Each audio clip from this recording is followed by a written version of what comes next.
DP world এবং APM terminal Chittagong বন্দরের lease পায়, কনসেশন পায়, তাহলে এর মাধ্যম দিয়ে মূলত ভারত আমাদের চট্টগ্রাম বন্দরে অবস্থান করবে। চট্টগ্রাম বন্দর যে বিদেশিদের দেয়া হচ্ছে, এখানে তারা অনেকগুলো উদাহরণ নিয়ে আসতেছে, দুর্নীতির কথা বলে, সক্ষমতার কথা বলে। আপনারা কি বলতে পারবেন বাংলাদেশের এমন কোন সেক্টর আছে যেটা দুর্নীতি মুক্ত? কোন সেক্টর নাই। তাহলে শুধুমাত্র চট্টগ্রাম বন্দরে দুর্নীতির কথা কেন বলা হবে? অবশ্যই বলতে হবে। চট্টগ্রাম বন্দরে যদি দুর্নীতি হয়ে থাকে, চাঁদাবাজি হয়ে থাকে, সিন্ডিকেট হয়ে থাকে, সেটার বিরুদ্ধে আমাদের বলতে হবে এবং সেইটার বিরুদ্ধে বাংলাদেশ সরকারকে যথাযথ প্রক্রিয়ায় ব্যবস্থা নিতে হবে। দুর্নীতির উৎস বন্ধ করতে হবে, চাঁদাবাজদের সিন্ডিকেট ভেঙে দিতে হবে।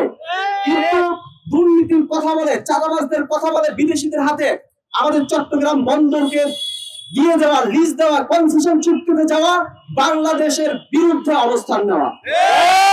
কাজেই সরকারের এই যে উদ্যোগ, এই উদ্যোগ বাংলাদেশের ছাত্র সমাজ কখনোই মেনে নিতে পারে না, আমরাও মেনে নিব না।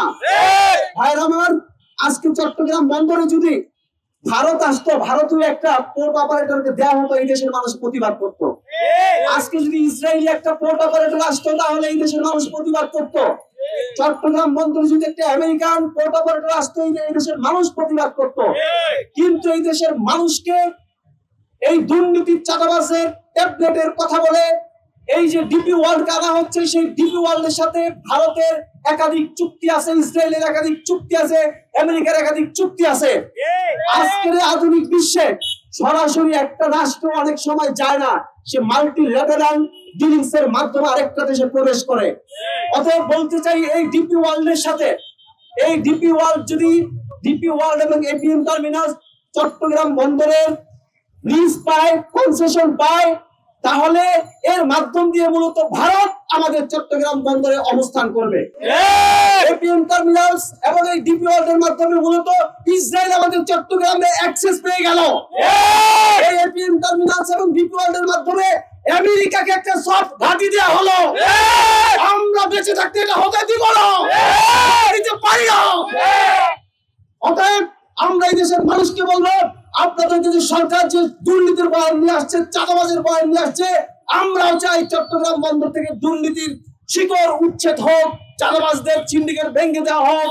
কিন্তু সরকার সেই ব্যবস্থা না নিয়ে আমরা দেখতে পাচ্ছি আজকে নৌ উপদেষ্টা শাখাওয়াত সে বিদেশি পোর্ট অপারেটরদের এজেন্টের মতো কথা বলে। আজকে আমরা দেখতে পাই ব্রিগেড নির্বাহী আশিক চৌধুরী, আপনাকে কোনদিন আমরা বাংলাদেশে দেখি নাই, হঠাৎ করে বিদেশ থেকে এসে আপনার কথাবার্তা আচরণে মনে হচ্ছে আপনি বিদেশি অপারেটরদের এজেন্ট। আপনারা বাংলাদেশি হতে শিখুন, আর যদি বাংলাদেশি হতে না শিখুন তাহলে যেখান থেকে এসেছেন সেখানে চলে যান। বাংলাদেশকে বিক্রির চেষ্টা করবেন না, এদেশের জনগণ বাংলাদেশ বিক্রির চেষ্টা মেনে নিবে না। অতএব আমরা এই দেশের মানুষকে বলতে চাই যে আজকে দুর্নীতির কথা বলে, সক্ষমতার কথা বলে আমাদের চট্টগ্রাম পোর্টকে যে বিদেশির হাতে দেওয়ার অপচেষ্টা চলছে, পায়তারা চলছে, এইটার বিরুদ্ধে সবাইকে প্রতিরোধ করে তুলতে হবে।